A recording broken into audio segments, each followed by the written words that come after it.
Merci tout de suite de nous accueillir pour cette série de conférences. Je suis vraiment ravie de vous voir ici, dans de bonnes conditions et aussi nombreux.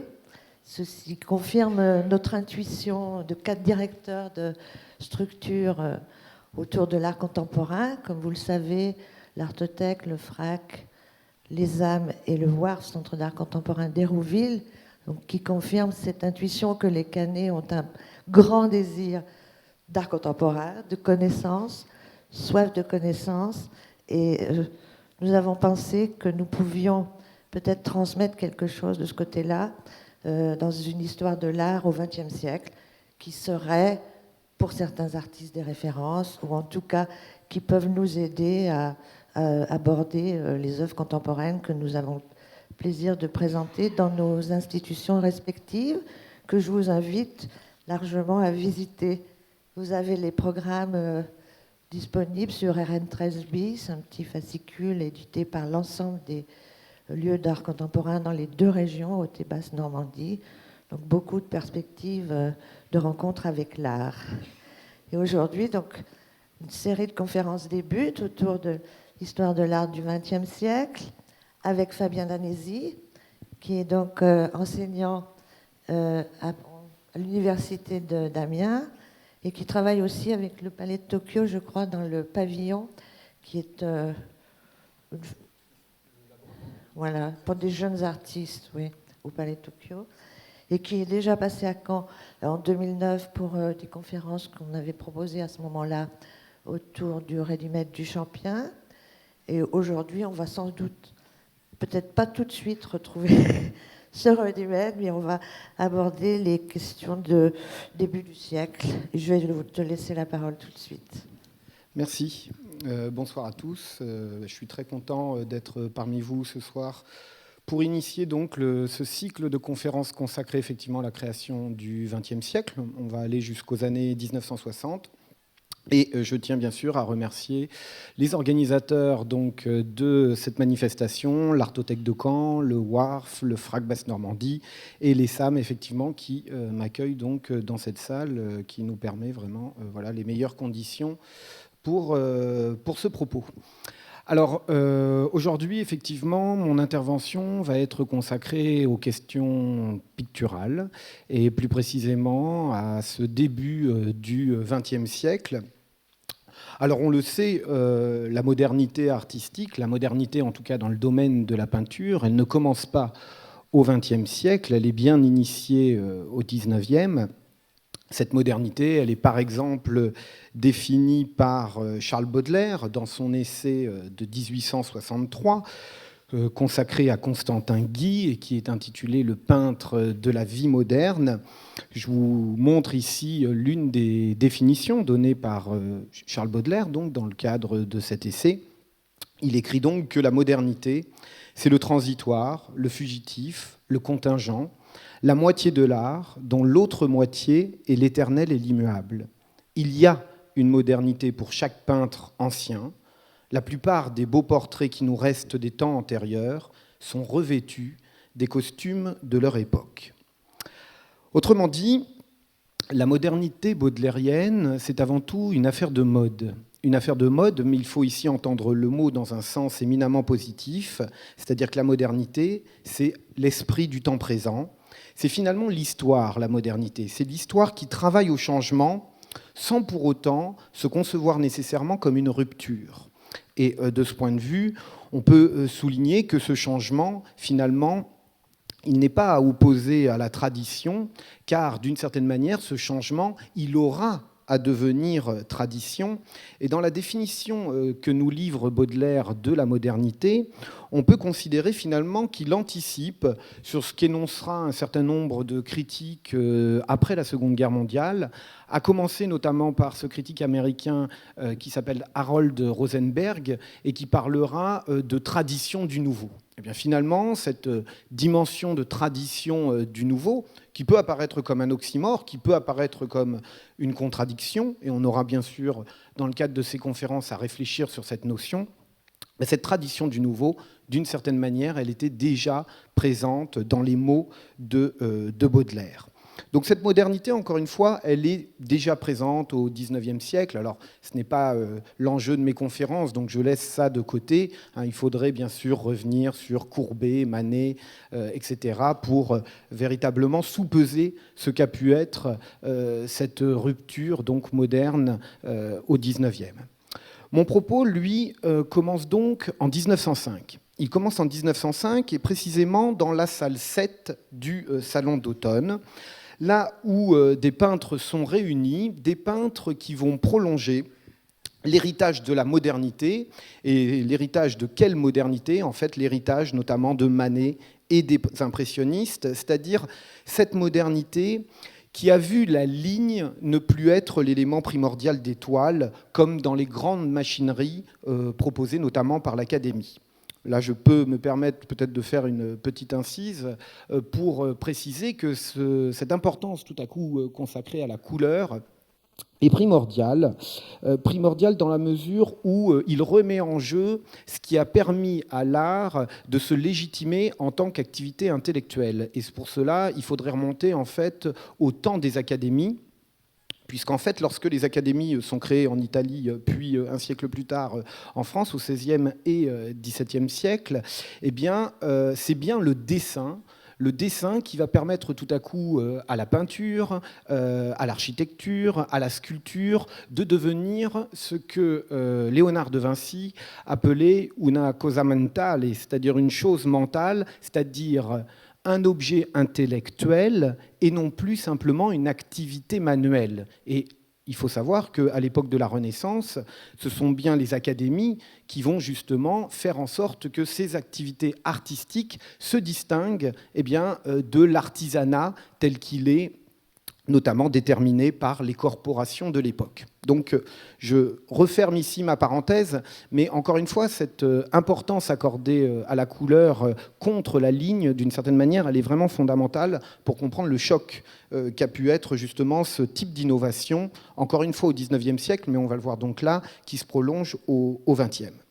Donc dans cette salle 7 du Salon d'automne de 1905, on trouve notamment un certain nombre d'artistes, parmi lesquels donc Charles Camoin, André Derain, Henri Manguin, je vous prie de vous excuser pour la piètre qualité de certains clichés, Albert Marquet, Henri Matisse et Maurice de Vlaminck. Immédiatement, ce qu'il faut ajouter, c'est que ces peintres ne se sont pas constitués en groupe. Ils ne se sont pas constitués en groupe, c'est-à-dire qu'ils n'ont pas de manifeste à défendre, en fait, ils n'ont pas de théorie à énoncer. Par contre, tous ces peintres peignent dans la lignée du post-impressionnisme et finalement, ils radicalisent les avancées justement des générations précédentes. C'est-à-dire qu'ils radicalisent les avancées de Manet et des impressionnistes. Alors, celui qui va les réunir, c'est un critique d'art, Louis Vauxhall, qui en fait les associe en raison justement de leur outrance chromatique. Louis Vauxhall donc écrit un article dans le supplément du Gil Blas, précisément le 17 octobre, et dans les œuvres de ces artistes de la salle 7 du Salon d'automne, en fait, il décèle la même violence, la même stridence, la même répugnance à l'égard des conventions. Voilà ce qu'il écrit.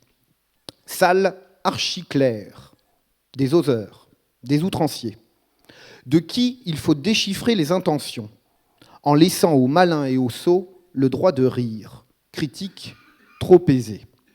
Le droit de rire, critique trop aisé. Il faut savoir que, effectivement, depuis les débuts de la modernité, finalement, c'est souvent le rire qui a accompagné les œuvres. Et ici, il faut notamment avoir à l'esprit le fameux Salon des Refusés, un salon de 1863, durant lequel Manet expose notamment Le Bain, plus connu aujourd'hui sous le titre Le Déjeuner sur l'herbe. Et ce tableau, effectivement, avait été l'occasion de riser. Ce rire, finalement, il ne suffit plus au début du XXe siècle, peut-être justement parce que le jeu a duré trop longtemps, peut-être justement parce qu'une tradition est en train de se créer. Alors dans cette salle, il y a les peintres que je vous ai cités, et puis il y a une sculpture en fait d'Albert Marquet, qui est plus au goût du critique, de Louis Vauxelles. Et finalement, ce rapprochement entre cette sculpture et ces peintures aux couleurs arbitraires, aux couleurs agressives, on va revenir sur ce point, amène Louis Vauxelles à ce jugement. C'est cette formule-là qui donnera le nom au groupe. Il parle de Donatello chez les fauves. Donatello chez les fauves, le mot est lâché, et effectivement, les noms que je vous ai donnés, les artistes réunis dans cette salle 7, vont finalement constituer ce que l'on pourra nommer le fauvisme. Le fauvisme, c'est donc avant tout l'orgie de couleurs pures, pour reprendre là encore les mots de Louis Vauxelles. Et c'est bien cette orgie de couleurs pures qui va être dénoncée. Alors Vauxelles ne sera pas le seul. En fait, les peintres de la salle 7 sont rassemblés sous le signe d'une véritable radicalité intempestive, une radicalité intempestive qui a le don de déplaire à l'époque. Cette radicalité intempestive, encore une fois, elle s'affirme avant tout dans une peinture qui est une peinture de plein air. Une peinture de plein air, pour quelle raison ? Parce que cette peinture de plein air, en fait, elle privilégie la lumière intense. Elle privilégie la lumière intense et elle n'a pas peur d'une forte expressivité. Cela étant dit, il faut encore une fois expliquer que le fauvisme n'est certainement pas une école, ce n'est pas non plus un système et encore moins un style. Ce n'est pas un mouvement clairement défini. Ce n'est pas un mouvement clairement défini, seulement, on peut dire effectivement que tous les artistes, encore une fois, réunis dans cette salle 7, eh bien, ont assimilé notamment les leçons de Van Gogh et de Gauguin. Quelles sont ces leçons ? C'est d'une part une touche fougueuse qui est, comme je l'ai déjà dit, libérée du dessin. Et puis, ce sont aussi des aplats de couleurs vives qui se retrouvent donc chez tous ces artistes qui ont finalement une ambition, c'est celle de peindre encore une fois la nature. Seulement, ils le font sur un mode beaucoup plus synthétique qu'en 1874, c'est-à-dire qu'ils le font sur un mode effectivement qui apparaît beaucoup plus abrupt que lors de la première exposition impressionniste. Les masses colorées se substituent finalement à ce que l'on pourrait appeler un art du détail, et la palette, eh bien, elle va se libérer de l'illusionnisme.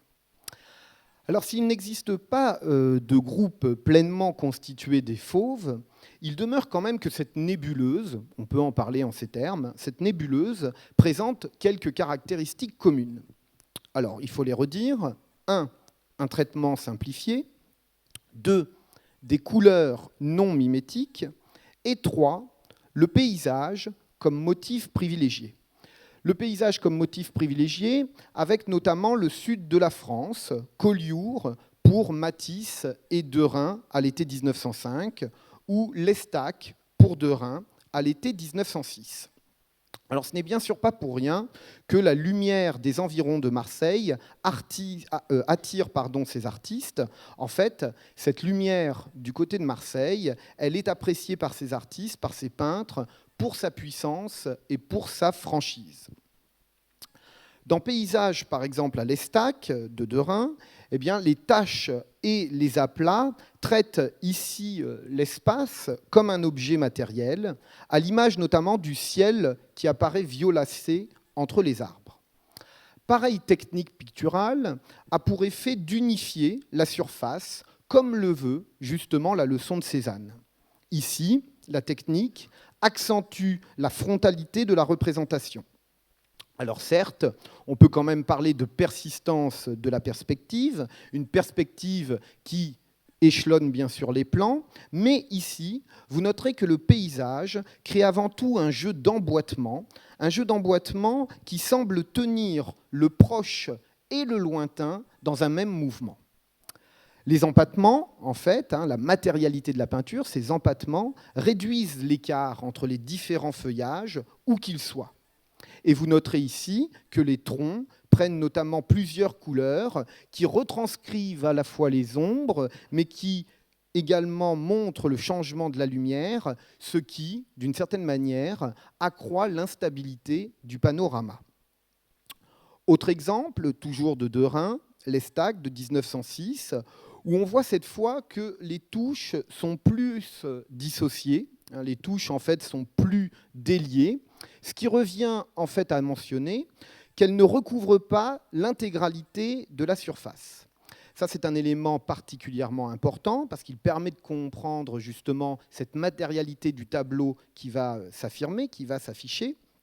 Ici, le blanc de la toile apprêtée s'observe très nettement, et ce blanc de la toile, ce blanc du support, en fait, il est la marque de deux choses, en fait. D'une part, il affirme la célérité de l'exécution, la vitesse de l'exécution, et cette vitesse de l'exécution, elle est un déni, bien sûr, du savoir-faire, du métier académique, et puis cette surface blanche qui s'observe, elle est aussi, on peut le dire en ces termes, un éloge de l'inachevé. C'est-à-dire l'idée que finalement, le peintre n'a pas à finir sa toile pour qu'elle puisse être exposée. Alors vous imaginez ici la radicalité et la rupture, par exemple, par rapport aux grandes machineries, encore une fois, académiques, qui supposaient un vernis qui marquait justement la fin du travail. Alors bien sûr, depuis le divisionnisme, il est connu que les touches qui sont non fondues sur la toile, c'est-à-dire en fait les touches qui ne sont jamais fondues matériellement, donnent plus de fraîcheur, plus d'énergie à la couleur. Et en fait, ces touches qui ne sont pas fondues sur la toile, elles doivent se lier à bonne distance dans l'œil du spectateur. On peut le dire d'une autre formule et dire qu'au mélange chimique se substitue en fait le mélange optique. On retrouve chez les fauves cette pratique, ainsi notamment que l'emploi du contraste simultané. Le contraste simultané qui amène à juxtaposer sur les toiles des tons qui ont des fréquences éloignées, comme par exemple le vert et le rouge, le bleu et le jaune. À partir du moment où justement ces touches, ces couleurs ne sont pas fondues, et à partir du moment où les artistes font appel à ces couleurs aux fréquences éloignées, le motif va se pulvériser. Le motif va se pulvériser, et là encore, on retrouve une idée que j'ai déjà énoncée en passant, c'est-à-dire cette dimension d'instabilité. Cette instabilité, c'est en fait bien sûr l'énergie qui parcourt les paysages, c'est une véritable vibration. Mais bien sûr, avec la distance qui est la nôtre aujourd'hui, on peut parler d'une vibration qui est sans frénésie.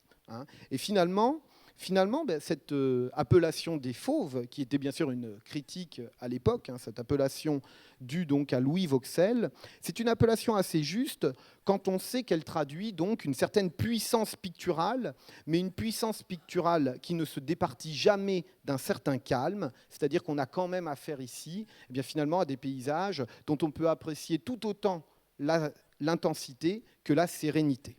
Mais vous avez compris qu'à l'époque, bien sûr, cette sérénité, d'une certaine manière, elle n'était pas passée. Alors, cette approche matiériste de la peinture, puisqu'encore une fois, ici, la matière s'affiche contre la représentation. Alors, on ne peut quand même pas encore dire qu'on est dans le régime de la présentation contre la représentation, cela viendra plus tard. Mais cette approche donc matiériste de la peinture, au début du XXe siècle, n'est pas uniquement le fait du fauvisme français. En fait, cette approche matiériste de la peinture, on l'observe également en 1905 dans un mouvement créé cette fois-ci à Dresde, en Allemagne, sous le nom de Die Brücke, c'est-à-dire le pont. Alors immédiatement, on peut ajouter qu'en fait des liens existent entre les fauves et l'Allemagne. Je vous en donne ici deux. La Sécession de Berlin, par exemple, accueille des tableaux de Louis Valta et de Jean Puy. Alors, je n'en ai pas parlé, mais en fait, Louis Valta et Jean Puy, on peut les associer justement à cette mouvance française du fauvisme. Et en même temps donc, que la Sécession de Berlin accueille des tableaux de Louis Valta et de Jean Puy, elle expose également 8 dessins de Matisse. De même, en 1908, cette fois à la galerie Richter, toujours à Berlin, les membres du groupe Die Brücke, donc les membres de ce groupe allemand sont exposés justement avec Vlaminck, Van Dongen, Marquette, Frietz, Camoin, c'est-à-dire en gros les fauves. Alors le groupe de Dresde, Die Brücke, réunit précisément Fritz Bleil, Ernst Ludwig Kirchner, Erich Eckel et Karl Schmidt-Rottluff, auxquels en fait il faut associer Emil Nold et Max Pechstein, qui sont deux artistes qui en fait s'associeront plus tard. Immédiatement, il faut souligner que le schématisme du dessin et le pouvoir expressif accordé à la couleur connaît ici un regain, connaît ici une violence qui s'accorde d'ailleurs avec les termes présentés. De ce point de vue, il y a une différence peut-être à souligner entre le fauvisme et le groupe Die Brücke. Nulle Arcadie, nul panorama pittoresque de hauts lieux touristiques. En fait, avec les expressionnistes allemands, avec le groupe Die Brücke, c'est avant tout le monde industriel et urbain qui va être privilégié, en tout cas dans un premier temps.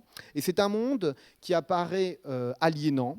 C'est un monde, en fait, où les relations semblent toujours troubles. C'est finalement un monde où le commerce entre les hommes apparaît finalement corrompu. Les corps, notamment, s'affichent avec une crudité sale et ce que l'on pourrait même appeler une misère physique donc qui est affirmée.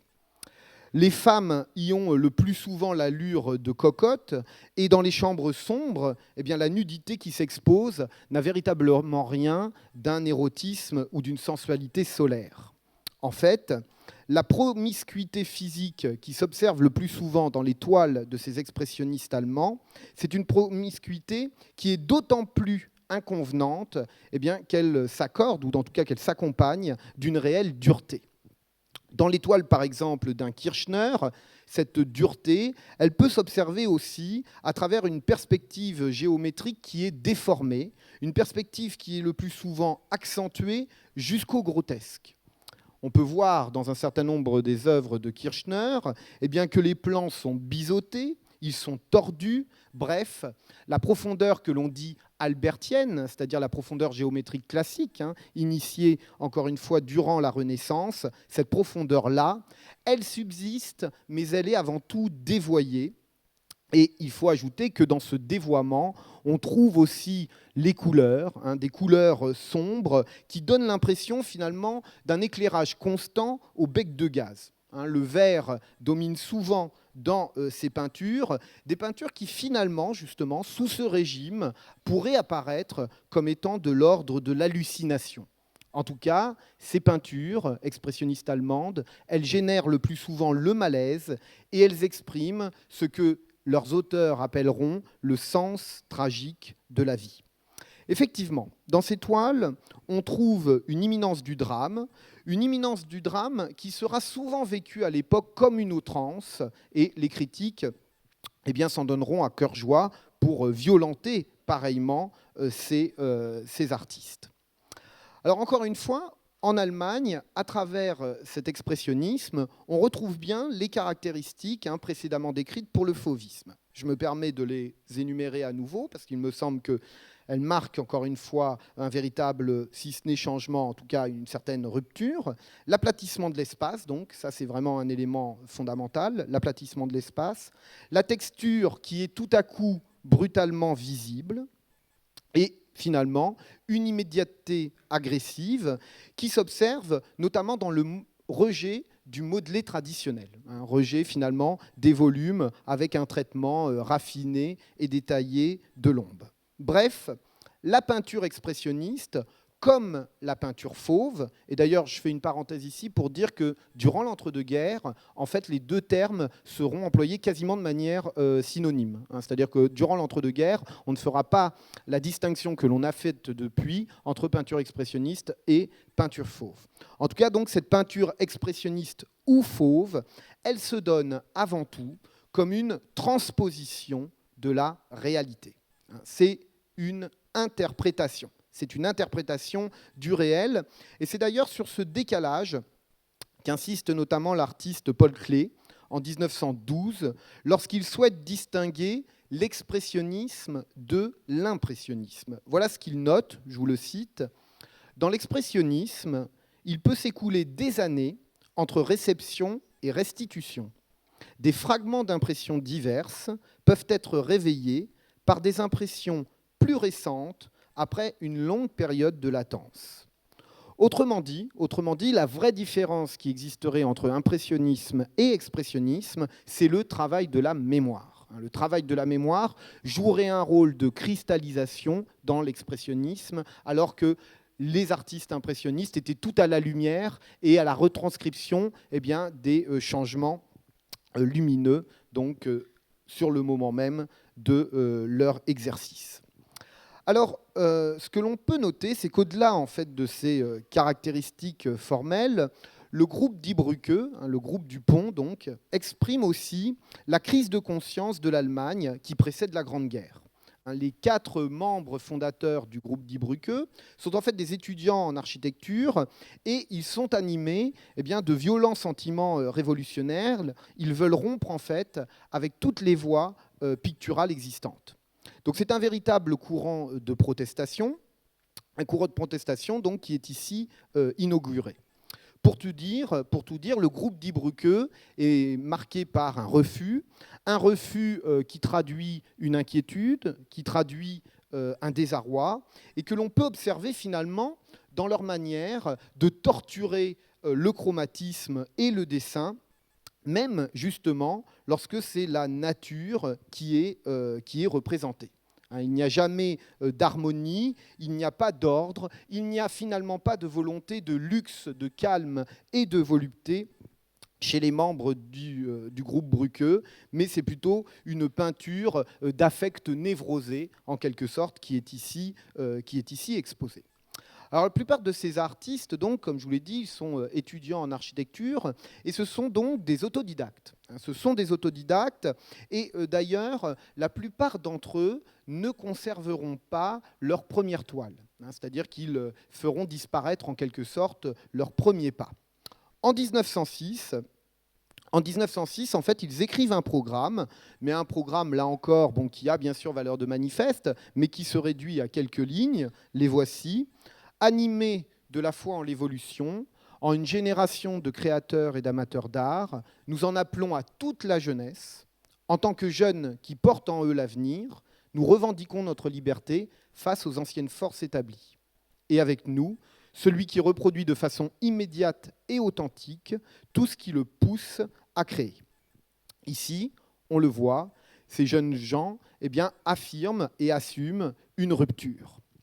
En 1911, 5 ans plus tard, en fait, le groupe Die Brücke va être contacté par un autre mouvement, un autre rassemblement d'artistes et de peintres basé à Munich. Et si en fait ils sont contactés par cet autre groupe, c'est notamment dans la perspective d'organiser des expositions internationales. Ce second groupe cherche effectivement à faire un bilan de l'art actuel, et ce groupe, donc, il cherche à publier un almanach, c'est l'almanach du Cavalier Bleu, Der Blaue Reiter. Ce groupe, en fait, reprend le nom d'un tableau de Vassili Kandinsky, et immédiatement, ce qu'il faut noter, c'est qu'en fait, Der Blaue Reiter, par rapport au groupe Die Brücke, présente un expressionnisme qui apparaît moins sombre, un expressionnisme qui est effectivement plus lumineux, et on va voir sur quelle base en fait il s'appuie. Ce second groupe, ce second expressionnisme, il est constitué donc par Franz Marc, Auguste Mack, Paul Klee, Lionel Feininger, Alexei Jalonsky et David Bourliuk. Alors, il faut aussi compter parmi eux le dessinateur Alfred Kubin et le compositeur en fait Arnold Schoenberg, qui, on le sait trop peu, peignait en fait des tableaux à ses heures perdues. Alors, un an plus tard, c'est-à-dire en 1912, Kandinsky, qui fait un peu office peut-être de leader du groupe, va publier un ouvrage qui s'appelle « Du spirituel dans l'art ». C'est un ouvrage théorique dans lequel l'artiste explique avant tout que l'artiste, justement, le créateur, est un visionnaire. C'est un visionnaire et son œuvre doit retranscrire cette âme intérieure qui le guide pour proposer l'avenir.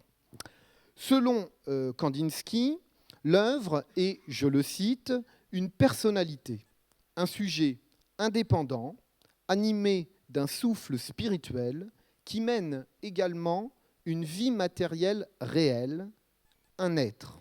Donc en fait, l'œuvre est un être en lui-même. C'est un être en lui-même, et on voit ici, à travers cette définition, ainsi qu'à travers la citation que je vous ai mise au mur, eh bien que la pensée de Kandinsky est une pensée en fait véritablement transcendantale. C'est une pensée transcendantale qui suppose que l'art est un être actif, un être créateur qui doit finalement créer une atmosphère spirituelle. Ainsi, la valeur d'une œuvre d'art n'est plus déterminée par sa beauté, elle n'est plus déterminée par son apparence ou par sa capacité à être agréable à regarder. En fait, la valeur d'une œuvre d'art, elle est déterminée, selon Kandinsky, par ses résonances dans l'âme du spectateur.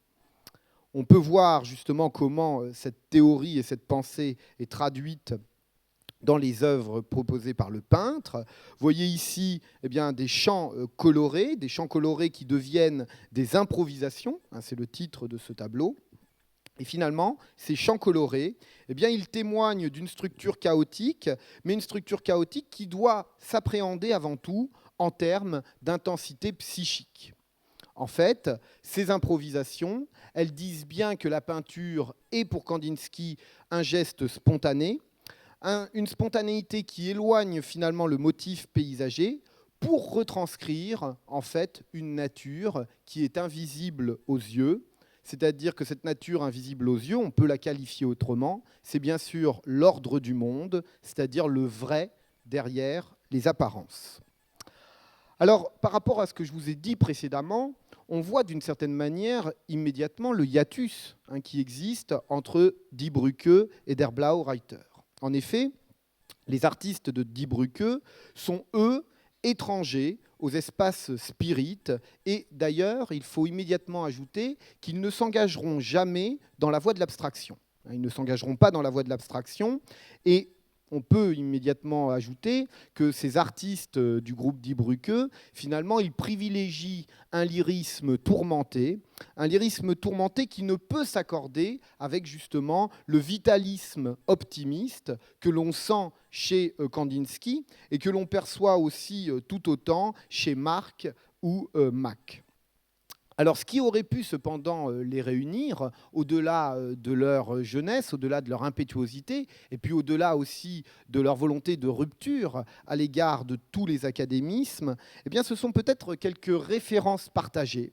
Ces références partagées, ce sont notamment les œuvres primitives d'Afrique et d'Océanie, ainsi que l'art du Moyen-Âge, bref, c'est-à-dire l'art qui échappe aux canons occidentaux, c'est-à-dire l'art qui échappe aux règles académiques, l'art qui échappe en fait à l'idéalisme humaniste qui innerve la création occidentale depuis la Renaissance. Alors ces artistes du groupe Die Brücke, ils étudient par exemple la xylographie des 15e et 16e siècles, ce qui les amène notamment à développer tout un travail de gravure sur bois, des gravures sur bois dans lesquelles on voit que l'un des enjeux devient une sorte d'expression concise. J'ai parlé tout à l'heure de dessin synthétique, schématique. On retrouve cette dimension-là, avec un côté peut-être un peu plus fruste, dans les gravures sur bois donc, du groupe Die Brücke. Finalement, tous ces artistes proposent une interprétation émotionnelle qui cherche finalement à concilier l'impression de l'extérieur avec l'expression de l'intérieur. Ça, c'est finalement une sorte de vase communicant qui dit le rapport que ces peintres, que ces artistes entretiennent avec le réel. L'impression de l'extérieur et l'expression de l'intérieur, c'est-à-dire qu'intériorité et extériorité, ici, connaissent une sorte de porosité et supposent donc à un moment d'être mêlés, notamment, bien sûr, dans l'œuvre d'art. Alors ce lien entre intérieur et extérieur, il se fait notamment à travers une forme d'exaltation rageuse, une exaltation que l'on peut considérer comme tendue, stridente. Chez Marc, là je parlais bien sûr toujours des artistes du groupe Die Brücke. Chez Marc, par contre, eh bien, les représentations animalières qui d'ailleurs ne relèvent pas d'un genre, eh bien, elles expriment plutôt la pureté et ce que lui-même appelle la vérité de l'instinct. Et vous voyez ici que la conciliation donc entre les formes géométriques et les formes courbes eh bien, s'associe avec une évidente sérénité pour traduire, et ça c'est un des maîtres mots de la peinture de ce début du siècle, pour traduire en fait une unité. Et encore une fois, cette unité plastique recherchée par ces peintres, elle a souvent à voir avec l'ordre secret, qui est à la fois l'ordre secret de la nature, mais aussi l'ordre secret eh bien, de la composition proprement picturale. Alors en 1908, Pechstein est en fait parti s'installer à Berlin, et 3 ans plus tard, tous les membres du groupe Die Brücke vont le retrouver. Leurs conditions de vie vont y être tout aussi difficiles qu'à Munich, mais là-bas, à Berlin, ils vont être en fait sensibles aux 2 nouveaux mouvements qui vont marquer justement les années 10. Ces 2 mouvements, ce sont le cubisme français et le futurisme italien. Et le cubisme français et le futurisme italien eh bien, cherchaient à représenter respectivement la simultanéité et le mouvement.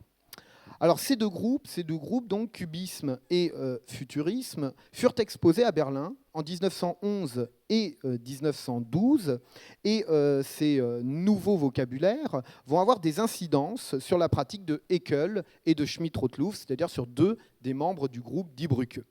Ces derniers, en effet, vont aller vers une cristallisation de la forme, vers une représentation qui finalement s'accorde sur la question de la fragmentation, de la représentation du monde matériel. Néanmoins, on va retrouver chez eux eh bien, une certaine linéarité, et cette linéarité, elle passe par la schématisation de la forme. Toujours est-il qu'en dépit de, encore une fois, cette communauté de pensée, cette communauté même plastique qui s'observe entre tous ces artistes, la cohésion du groupe va vite se fissurer. Elle va se fissurer pour des raisons que l'on pourrait appeler stratégiques ou sociales. En fait, elle se fissure dès 1912 parce que Pechstein va participer en fait à l'exposition de la Sécession, ce que ses camarades lui reprocheront. Et puis, 1 an plus tard, en fait, en 1913, eh bien, une chronique écrite par Kirchner va susciter la polémique et va tout simplement faire voler en éclats le rassemblement, c'est-à-dire que le groupe n'existera plus donc dès cette époque. Alors, en 1911, en avril 1911, le terme de cubisme donc apparaît. 3 ans en fait après le début des événements qui ont amené à la constitution de ce nouveau vocabulaire. Alors il est toujours difficile en histoire de l'art de trouver un marqueur temporel pour initier l'histoire d'un style. Les historiens souvent se battent et adorent cela. Il faut juste ajouter concernant le cubisme que certains évoquent par exemple 1906, puisque 1906 c'est l'année de la rencontre entre Pablo Picasso et Georges Braque. D'autres lui préfèrent 1907 parce que c'est l'année en fait de la création, de la réalisation des Demoiselles d'Avignon. Et pour ma part, j'évoquerai en fait une exposition, l'exposition de novembre 1908. C'est une exposition de Georges Braque chez Henri Kahnweiler à Paris. Alors, c'est à nouveau Louis Vauxhall, à qui l'on devait déjà donc l'appellation des Fauves, qui va noter que justement Georges Braque réduit sa surface picturale à des schémas géométriques. En gros, eh bien, ce qu'il voit, c'est que le peintre réduit son vocabulaire à des cubes. Il réduit son vocabulaire à des cubes, forcément, le terme de cubisme eh bien, va apparaître. Mais le terme de cubisme, cette fois, il va être employé par les peintres eux-mêmes dans leur atelier entre 1908 et 1911, c'est-à-dire d'une certaine manière en secret, avant donc une sortie publique, encore une fois, cette même année. Braque a été rejeté du Salon d'automne de 1908, 6 semaines auparavant, 6 semaines avant son exposition chez Kahnweiler. Et si je vous montre en fait depuis tout à l'heure une œuvre de Paul Cézanne, c'est tout simplement parce que les toiles de Braque partent effectivement du vocabulaire cézannien qui s'appuie, et là je cite le peintre lui-même, sur le cylindre, la sphère et le cube. Et finalement, le cubisme, d'une certaine manière, ce serait la rencontre entre cette innovation cézannienne accolée avec le fauvisme, puisque le fauvisme avait aussi donné une leçon que Braque a enregistrée. Cette leçon, c'est l'idée que la peinture fonctionne de manière purement optique. Alors la peinture fonctionne de manière purement optique. Aujourd'hui, on est peut-être habitué à cette idée, mais là encore, il faut imaginer qu'à l'époque, dire ceci, c'est en quelque sorte soulever une chape de plomb. Et quelle est cette chape de plomb ? Cette chape de plomb, en fait, c'est la littérature. La littérature qui a justement justifié la peinture académique pendant des décennies, pendant des siècles. Une peinture donc littéraire, une peinture mythologique, une peinture d'histoire que rejettent ces modernes, que rejettent donc ces artistes qui veulent revenir, encore une fois, aux matériaux, c'est-à-dire à l'origine, en quelque sorte, de ce qu'ils ont dans l'atelier lors de leur pratique. Alors, à son retour de Londres, André Derain est aussi un personnage influent pour ce qui se dessine, c'est-à-dire pour ce cubisme qui va se mettre en place, et notamment à travers cette toile qui a pour titre Les Baigneuses et qui est exposée au Salon des Indépendants en 1907.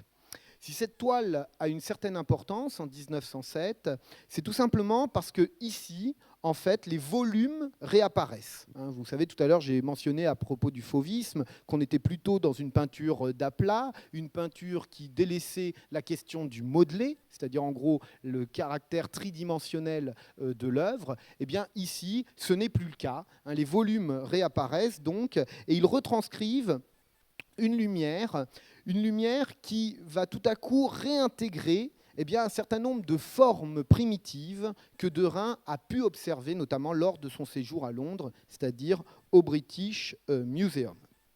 Voilà ce que Louis Vauxhall écrit justement au sujet de cette peinture. Il écrit ceci : « Les simplifications barbares de M. Derain ne me heurtent pas moins que le nu bleu de Matisse. Des marbrures cézanniennes verdoient sur les torses des baigneuses enfoncées dans une eau terriblement indigo. » Alors, Braque, Derain, au triumvirat, il faut ajouter en fait Picasso. Picasso qui se souvient aussi justement des baigneuses, lorsqu'il va s'atteler donc à sa toile, à l'une de ses toiles les plus impressionnantes, Les Demoiselles d'Avignon. Les Demoiselles d'Avignon, c'est avant tout l'interprétation d'un tableau académique. De ce tableau, c'est le Bain turc d'Ingres. Sauf que, en lieu et place des odalisques dont était coutumier Ingres, Picasso fait appel, lui, à des figures anguleuses, et il va même jusqu'à accentuer en fait la référence au masque primitif dans les traits physionomiques de deux de ces modèles, de deux de ces femmes, ici bien sûr à droite de la composition. De la sorte, à travers cette citation brutale, à travers cette citation archaïque, primitive, Picasso affirme là encore l'un des enjeux de la modernité picturale, c'est la question de l'autonomie de la peinture. Ça, c'est vraiment le mot, selon moi, fondamental pour comprendre ce qu'a pu être l'enjeu de la modernité. Autonomie de la peinture, bien sûr, à l'égard de la réalité, mais autonomie de la peinture également à l'égard de sa propre tradition, c'est-à-dire à l'égard de ses propres références, vous l'avez compris, à l'époque exclusivement occidentale. Les formes rondes, les formes naturelles, les formes organiques laissent en fait la place à des formes plus géométriques, plus schématiques aussi, qui accordent finalement le rythme des personnages avec celui de leur milieu. C'est-à-dire qu'ici, on trouve un rythme qui s'établit entre ces figures féminines et l'espace qui les enveloppe. On peut le dire là encore d'une autre manière, et noter que personnages et espace s'unifient à travers notamment les hachures qui seraient censées définir le modelé. Sauf que le modelé, il ne concerne plus simplement la carnation, il concerne véritablement la tridimensionnalité. Ce principe, il est peut-être encore plus affirmé dans ce tableau, le nu à la draperie de 1907, qui affirme, alors là pour le coup, une structure plastique presque abstraite, c'est-à-dire qu'encore une fois, oui, un nu et une draperie peuvent peut-être s'observer, mais vous voyez que nous sommes en quelque sorte au bord de la dissolution du motif, au profit, encore une fois, du matériau pictural. La peinture donc peut à elle seule, pour Picasso, architecturer des volumes, architecturer des rythmes, des contrastes chromatiques, ce qui signifie que la peinture se substitue justement à la réalité. La peinture est une réalité. La peinture a une réalité propre, une réalité qui, encore une fois, entre en concurrence avec l'illusion. Ce n'est pas pour rien, justement, que les peintres cubistes privilégient des sujets qui peuvent être considérés comme des sujets d'une grande banalité. En fait, si les sujets sont de l'ordre de la banalité dans les toiles cubistes, c'est bien parce que ce qui intéresse ces artistes, c'est avant tout, encore une fois, la peinture. Et c'est pour ça que finalement, les titres, le plus souvent, sont des titres d'une grande simplicité qui écartent tout symbolisme. On pourrait même jusqu'à dire que finalement, ces peintures écartent toute signification. Braque comprend pleinement ce principe et c'est dans cet état d'esprit qu'il va mettre en place, qu'il va mettre au point en 1907-1908 le Grand Nu, à la suite justement de sa visite dans l'atelier du bateau Lavoir avec Apollinaire, visite donc chez Picasso, durant laquelle il découvre les Demoiselles d'Avignon. Alors cependant, il faut là encore peut-être souligner que cette évolution, elle ne relève pas de la rupture radicale par rapport d'ailleurs à ce qui précède dans son propre travail. Dans la toile ici que vous avez sous les yeux, on voit que Braque cerne la figure, il cerne la figure ici pour appuyer la forme. Il ferme d'ailleurs le fond environnant afin de donner à voir une avancée de l'espace en direction du spectateur. Et cette avancée de l'espace en direction du spectateur, en fait, c'est l'avancée du tableau lui-même. Encore une fois, c'est bien la matérialité des moyens qui est ici en jeu. Ce à quoi il faut immédiatement ajouter que l'espace cubique est un espace dynamique. C'est un espace dynamique, c'est un espace qui joue de la fragmentation.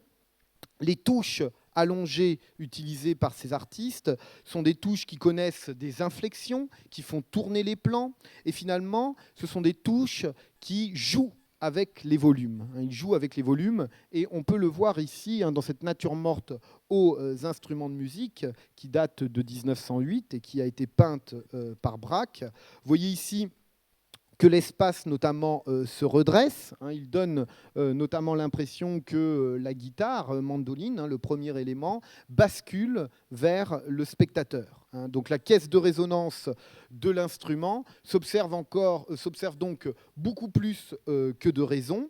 Puisque normalement, on devrait avoir un point de vue unique, puisque je rappelle ici que dans le cadre de la perspective dite géométrique, dans le cadre donc de la perspective classique ou albertienne, on assigne en fait un point de vue fixe, mobile au spectateur, et généralement ce point de vue fixe et immobile, c'est donc le point de vue également de l'artiste. Là, vous voyez que nous ne sommes plus du tout dans ce cas de figure, notamment si on observe le pavillon de ce qui semblerait être une clarinette. Vous voyez que le pavillon ici est retourné. Et Braque, en fait, juxtapose des points de vue contradictoires. Il juxtapose des points de vue contradictoires. On a une multiplicité d'angles de vue. Et cette multiplicité d'angles de vue, elle a été choisie par l'artiste pour faire saillir notamment des oppositions de forme pour faire s'entrechoquer les courbes et les angles. Donc ici, ce qui intéresse tout particulièrement Braque, c'est un travail de tension encore une fois formel, mais qui s'observe aussi sur le plan chromatique, puisqu'il s'observe ici notamment à travers le contraste entre le vert et l'ocre. Mais bien sûr, je vous concède que ce contraste-là, il n'est rien lorsqu'on a dans l'œil l'étoile fauve que je vous ai montrée précédemment. Alors de toile en toile, ces contrastes quand même vont être accrus, aussi bien d'ailleurs sur le plan du rythme que sur le plan des gradations. On peut dire que Braque et Picasso, en quelque sorte, s'aguerrissent. Braque et Picasso violentent la toile de plus en plus. Et véritablement, le cubisme, c'est en fait l'histoire d'une dissolution du motif, mais c'est aussi l'histoire d'une fragmentation de l'espace pictural. L'espace pictural va progressivement s'éparpiller. Il va progressivement s'éparpiller avec notamment la mise en place d'un système à facettes. Système à facettes que l'on peut observer avec netteté dans ce paysage de Picasso qui s'appelle Réservoir des Horta de Ebro, qui est en fait au sud de la Catalogne. C'est là où Picasso a passé l'été 1909.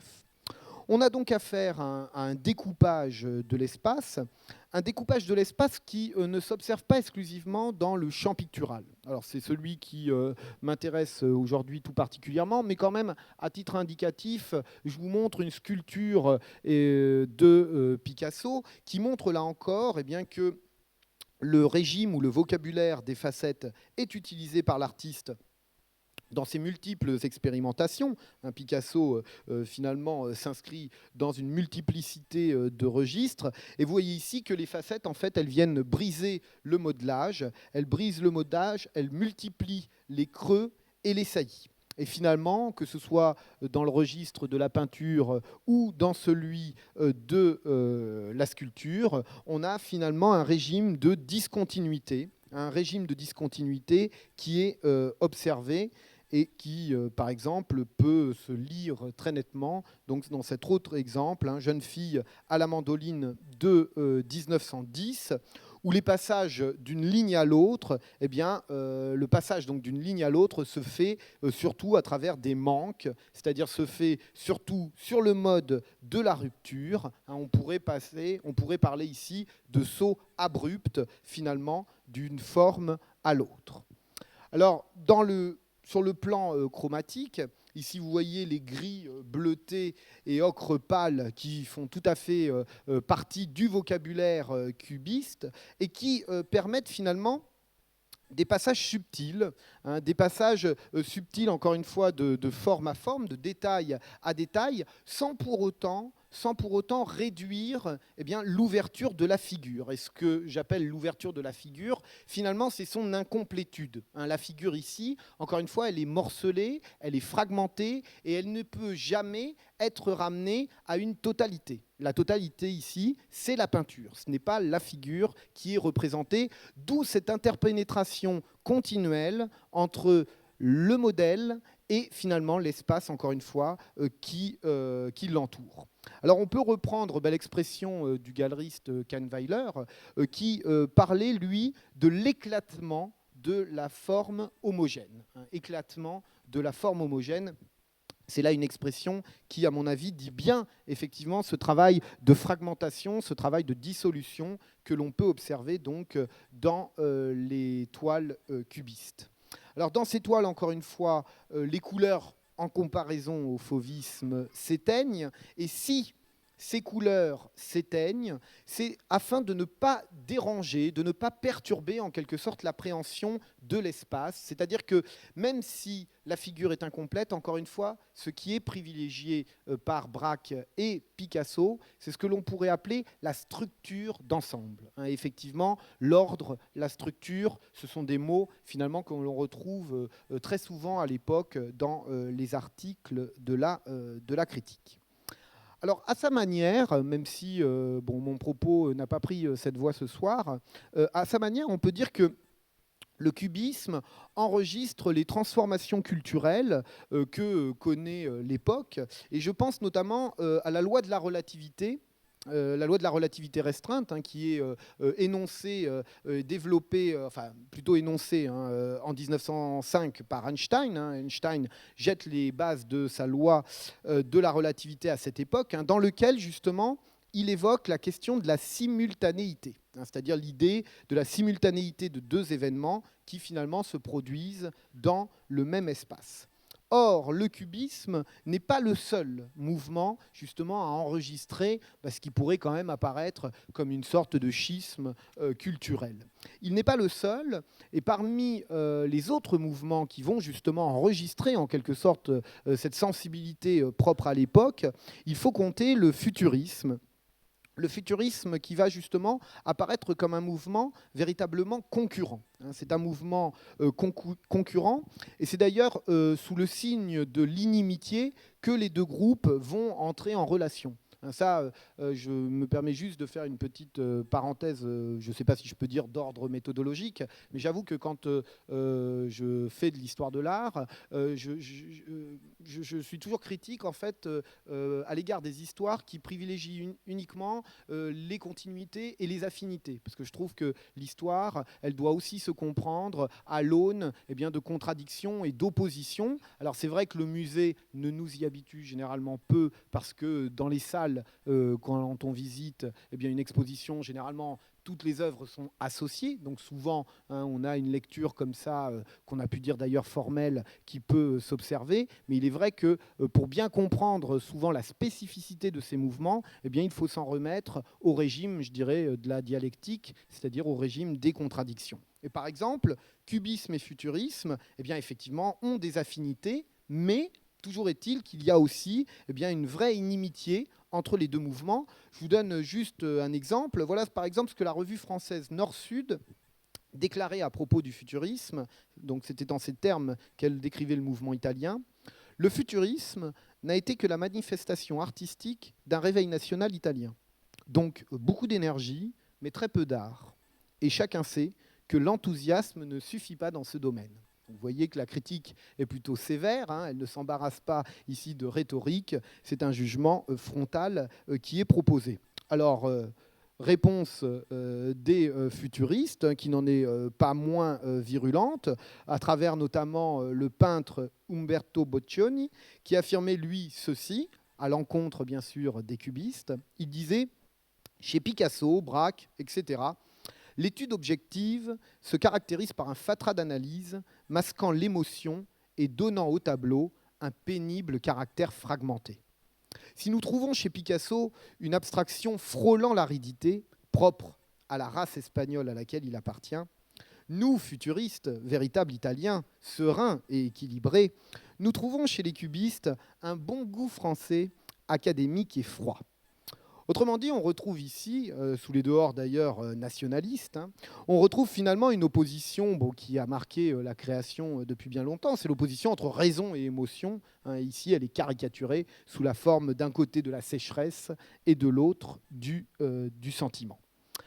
Alors venons-en justement au futurisme. Alors le futurisme, il apparaît en fait sur le devant de la scène artistique le 20 février 1909, à la faveur notamment de la publication dans le journal Le Figaro d'un manifeste du groupe écrit donc par Filippo Tommaso Marinetti. Alors là encore, il faut immédiatement noter que ce manifeste, il ne propose pas une théorie à proprement parler. On pourrait même dire, et ce n'est pas une critique de ma part, qu'il ne propose pas une véritable réflexion ou des arguments. En fait, le manifeste du futurisme emprunte les chemins d'une puissante volonté. Les chemins d'une puissante volonté, il y a du Nietzsche, effectivement, chez Marinetti. Le ton de Marinetti est péremptoire, il est arrogant, il est brutal, je vous en laisse juger. Alors, je n'ai pas mis tout le manifeste, bien sûr, mais seulement quelques éléments qui me semblent les plus saillants, ceux en tout cas aussi que l'histoire, d'une certaine manière, a retenus. Nous voulons chanter l'amour du danger, l'habitude de l'énergie et de la témérité. Les éléments essentiels de notre poésie seront le courage, l'audace et la révolte. Nous déclarons que la splendeur du monde s'est enrichie d'une beauté nouvelle, la beauté de la vitesse. Une automobile de course, avec son coffre orné de gros tuyaux tels des serpents à la laine explosive, une automobile rugissante qui a l'air de courir sur de la mitraille, est plus belle que la victoire de Samothrace. Il n'y a plus de beauté que dans la lutte. Pas de chef-d'œuvre sans un caractère agressif. La poésie doit être un assaut violent contre les forces inconnues pour les sommer de se coucher devant l'homme. Nous voulons glorifier la guerre, seule hygiène du monde, le militarisme, le patriotisme, le geste destructeur des anarchistes, les belles idées qui tuent et le mépris de la femme. Nous voulons démolir les musées, les bibliothèques, combattre le moralisme, le féminisme et toutes les lâchetés opportunistes et utilitaires. Alors on le voit, dans ce texte, Marinetti assène une idéologie globale. Il assène une idéologie globale, une idéologie qui lie art, vie et action. Et cette idéologie, elle est selon lui nécessaire pour la création d'un monde sans rapport avec le passé. Et d'une certaine manière, la notion de tabula rasa, la notion de table rase, qui a souvent été généralisée à outrance aux avant-gardes, elle est peut-être à employer, là pour le coup, avec une certaine pertinence pour le groupe futuriste. Autant pour moi. L'état d'esprit des futuristes suppose donc un anticonformisme et un engagement contre la tradition qui se cristallise notamment à travers l'idée et l'idéal, mais alors un idéal brisé, de l'esthétisation de la guerre. La guerre, en fait, pour les futuristes, la guerre pour Marinetti, est une libération des pulsions fondamentales de chaque individu. Autrement dit, n'ayons pas peur de l'oxymore, pour Marinetti, la guerre est un bienfait. Pourquoi serait-elle un bienfait ? Eh bien parce que l'enjeu est l'avènement d'un homme nouveau. Marinetti affirme le devenir contre l'être, il privilégie le mouvement et la vitesse contre la fixité. Et la fixité, ce sont bien sûr les vieilleries du passé, à commencer donc par la victoire de Samothrace. Donc la violence, pour les futuristes, elle est, on peut le dire en ces termes, motrice. Elle est motrice, elle est en fait considérée comme un élément indispensable pour avancer. Cette violence, finalement, et là encore, c'est peut-être un élément dont je parlerai dans les semaines à venir, parce que c'est à mon avis une notion qui parcourt l'art du XXe siècle, cette violence, elle est finalement l'indice d'une souveraineté. Souveraineté ici individuelle, mais aussi, vous l'avez entendu, nationale, patriotique. Alors le fascisme futuriste ne fut donc pas réactionnaire. Et quand je dis ça, encore une fois, ce n'est pas du tout un jugement de valeur, c'est juste que, voilà, on voit bien qu'à s'en remettre à l'avenir et à dénigrer toute tradition, on ne peut pas être considéré comme réactionnaire, ce qui ne veut pas dire pour autant que politiquement, le choix était judicieux. D'ailleurs, lors de la restauration mussolinienne en 1922, il faut quand même noter que la restauration mussolinienne s'appuya avant tout sur le mouvement du Novecento, qui était défendu par Margherita Sarfatti, alors que le futurisme, lui, d'une certaine manière, a paru en décalage, puisque le futurisme continua à promouvoir et à prôner l'innovation. Alors, cependant, il y a de véritables accointances et relations à noter entre Marinetti et Mussolini. Marinetti ainsi que Cara, Volt, Mazza, Gotha et d'autres signèrent notamment le 29 octobre 1922 un hommage à Mussolini dans Il Popolo d'Italia, et ils affirmèrent notamment, alors faut-il être aussi aveugle, ils affirmèrent notamment d'avoir en Mussolini l'homme qui saura évaluer avec justesse les forces de notre art dominant dans le monde. Alors je laisse de côté les questions d'ordre politique et je reviens ici plutôt à la peinture. Et sur le plan pictural, le futurisme est à rattacher à une notion.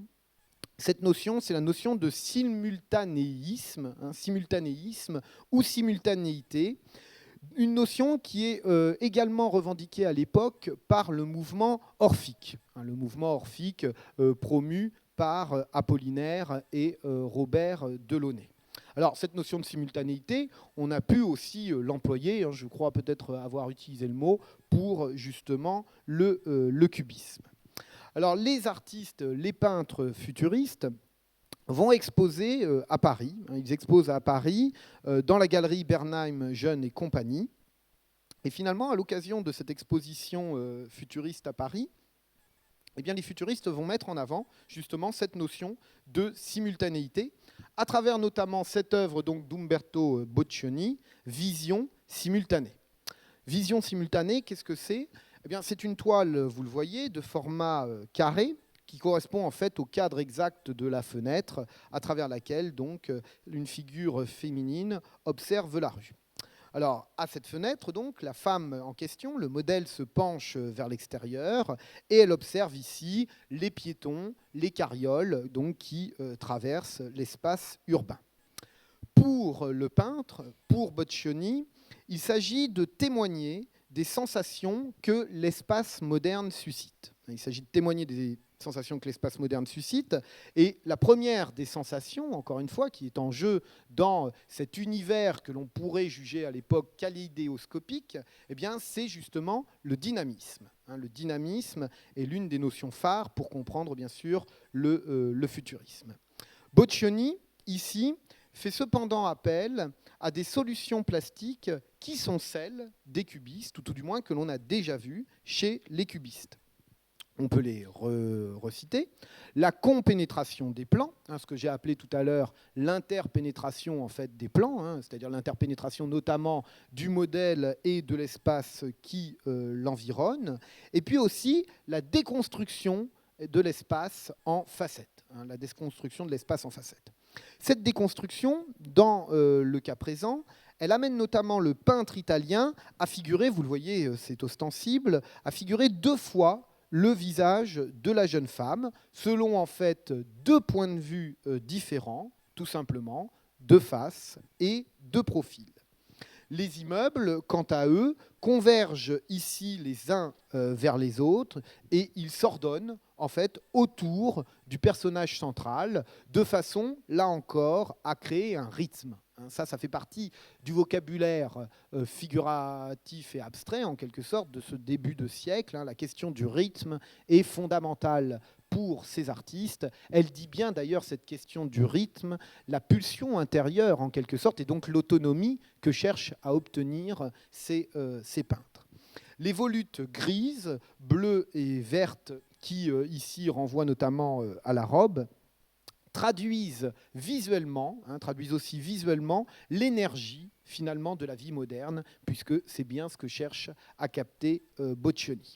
Cependant, pour Boccioni, il est nécessaire de s'éloigner du cubisme qu'il définit, là encore de manière assez rageuse, comme, je le cite, l'immobile, le glacé et tous les aspects statiques de la nature.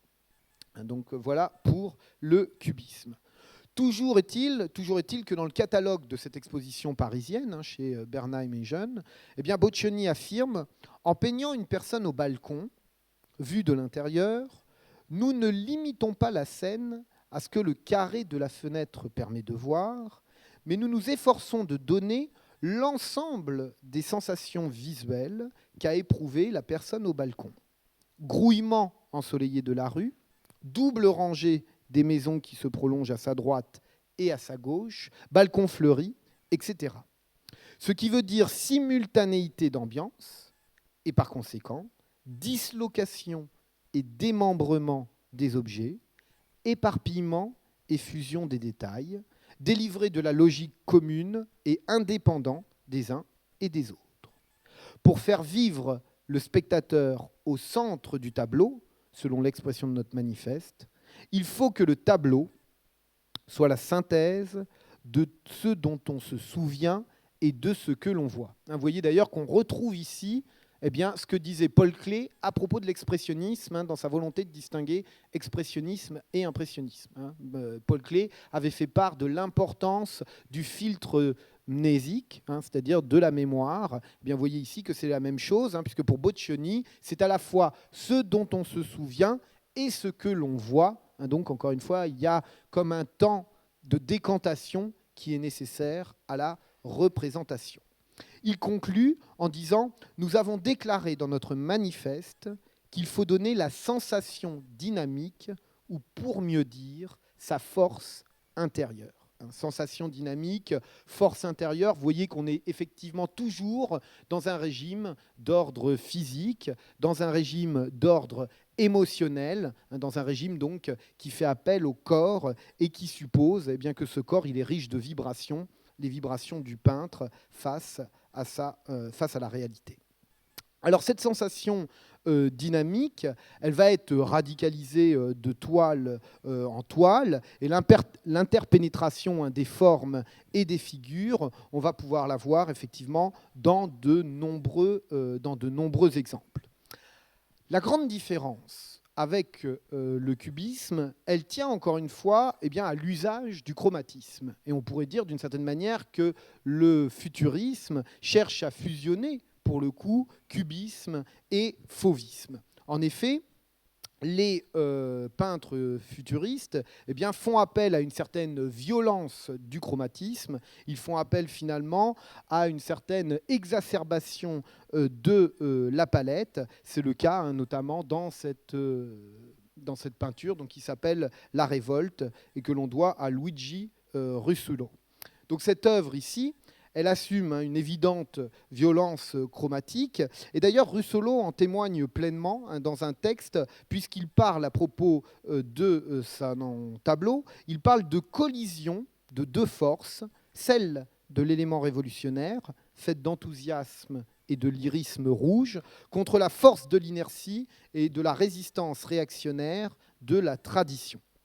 Alors vous voyez ici que les manifestants, puisque c'est bien de ça dont il s'agit, les manifestants ici sont peints ou sont représentés sous la forme d'une masse indifférenciée, une masse d'autant plus indifférenciée qu'elle est exclusivement peinte en rouge. Et vous voyez que cette masse indifférenciée, elle détermine un mouvement qui est ici figuré sous une forme stylisée, c'est-à-dire qu'ici, ce mouvement, il apparaît bien sûr à travers des chevrons de la même couleur qui rythment, là encore, qui zèbrent et qui rythment la surface picturale. Ici, finalement, nous avons affaire à des rouges qui crient, à des rouges qui rugissent, et là on voit bien justement le rapport avec les fauves, et c'est d'ailleurs ce que va déclarer Cara, un autre artiste futuriste, 2 ans plus tard, de manière générale, là pour le coup, à propos de ses attentes concernant la peinture futuriste. Or, il va aussi, ce Cara, parler de formes, je le cite, et lumière sonore, bruyante, odorante. Forme et lumière sonore, bruyante, odorante. En fait, dans cette citation, ce qui est en jeu, finalement, c'est la dimension synesthésique de la peinture de l'époque. La dimension synesthésique, c'est-à-dire l'idée que cette peinture futuriste, mais on pourrait peut-être l'appliquer aux autres mouvements dont j'ai parlé ce soir, cette peinture, donc, elle n'appelle pas simplement l'œil, elle ne parle pas simplement au regard. En fait, elle suppose ici l'engagement de tous les sens. Elle suppose l'engagement de tous les sens comme, justement, l'espace urbain. Puisqu'encore une fois, ces artistes qui transforment leur vocabulaire pictural, ils ont comme principale concurrente la ville, la cité, et tout ce monde industriel, tout ce monde moderne qui est en train de faire quoi ?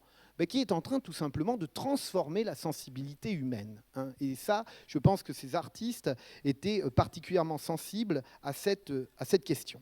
Donc finalement, les peintures futuristes, ce sont des peintures qui cherchent à rendre compte d'un choc qui n'est pas simplement visuel, c'est un choc sensible, et on verra notamment chez Dada et d'autres groupes que cette question du choc, elle est finalement fondamentale pour comprendre la création au XXe siècle.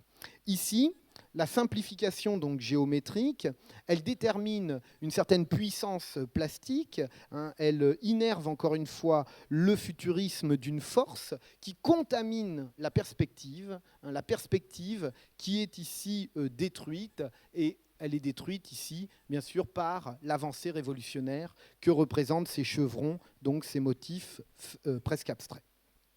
Alors faire appel à tous les sens, c'était finalement une façon pour ces artistes, eh bien, une façon de souligner que l'œuvre devait être totale, c'est-à-dire que l'œuvre ne devait pas se limiter à ces deux dimensions. C'est-à-dire qu'en fait, là, on a certes une autonomie de la peinture, c'est-à-dire une indépendance et une liberté du matériau pictural qui est en jeu, sauf que cette liberté et cette indépendance donnée au matériau pictural, il faut l'entendre sur un mode, là encore une fois, dialectique, parce qu'il faut aussi l'entendre comme une fragilisation de la peinture par elle-même. Et pourquoi une fragilisation de la peinture par elle-même ?